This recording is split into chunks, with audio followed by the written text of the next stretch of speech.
High functioning anxiety is BS. This is for your mental health awareness. I was looking through hashtags on Instagram and found a gal who is a brain coach, and she has 250,000 followers, and she has a bunch of posts on psychology and recently high functioning anxiety and anxiety in general. And I thought, anxiety is a tremendous problem in society. Have you ever diagnosed yourself or considered yourself as someone who is highly anxious and find yourself in anxiety attacks? And so pay attention. She goes over the symptoms of anxiety, and I'm going to debunk them. I want to show you why high functioning anxiety is total BS. There's a consensus in the therapeutic community, the psychological, psychiatry, psychotherapy, and hypnotherapy community. As you know, I'm a trained hypnotist, hypnotherapist, and the consensus is that a lot of therapists cause more harm than good. Have you heard that before? Do you know that? And why does that occur? So let me show you an example of why that is. It's tantamount to the nutrition industry or the fitness industry, a lot of which have propagated itself on social media, and we call them fitness influencers. And a lot of people who, for example, has PhDs in nutrition, they look at these fitness influencers and they cringe at the tremendous misinformation they provide, even if they have millions and millions and millions of followers combined. So what is the problem here? The problem is misinformation. And why, even with the misinformation, why is it that they have tremendous amounts of following? Why is that? And so when I look at a fitness influencer, I look at what they teach and I say, are they in it just because they're an influencer, or are they actually providing information that is correct, that is well studied and well substantiated?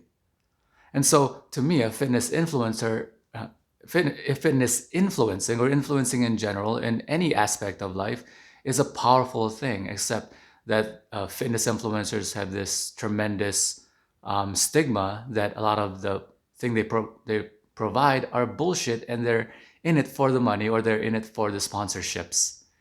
They're in it because they get paid by sponsors, and they either say, oh, I'm completely natural, even though they take pro hormones or steroids or exogenous testosterone. They don't say that. Why don't they say that? Because once they say that, the people who rely on them to provide information on how they can gain something naturally, they lose that audience. They can't lose that audience because that's how they make money. And so a lot of that information is completely BS. So now you have that's kind of like an analogy when it comes to psychiatry or psychotherapy.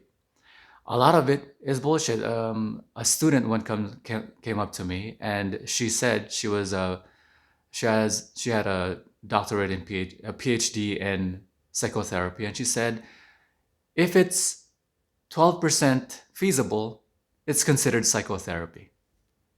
Do you understand? In other words, most of it is complete bullshit.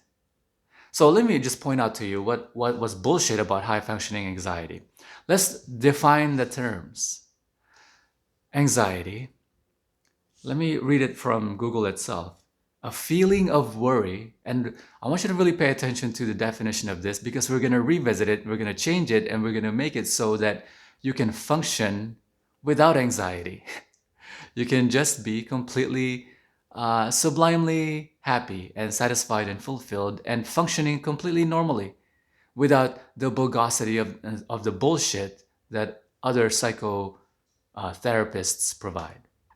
So anxiety is the feeling of worry, nervousness, or typical, or what's the word here, or unease. So worry, nervousness, or unease, typically about an imminent event, something coming up in the future.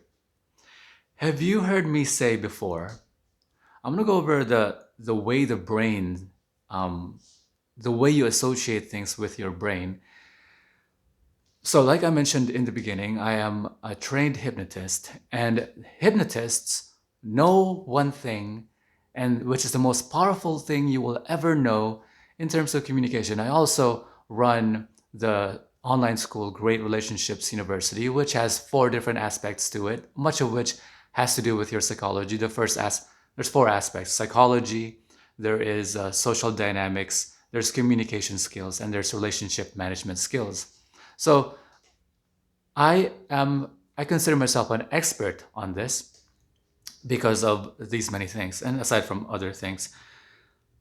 So hypnotists know one thing for certain, one thing for sure, which makes them tremendously effective. And to the extent that the person knows this, is the extent at which they become really, really good at hypnosis. And that is this. I want you to really pay attention to this.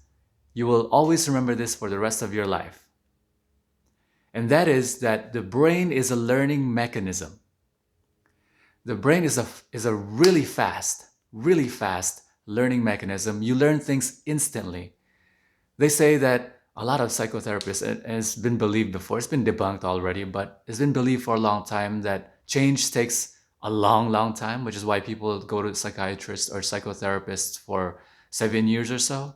But the truth is, change is instant.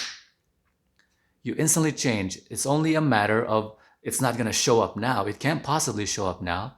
But over the coming days and years, over the coming days and over the coming months, you're going to begin to notice the result of your thinking.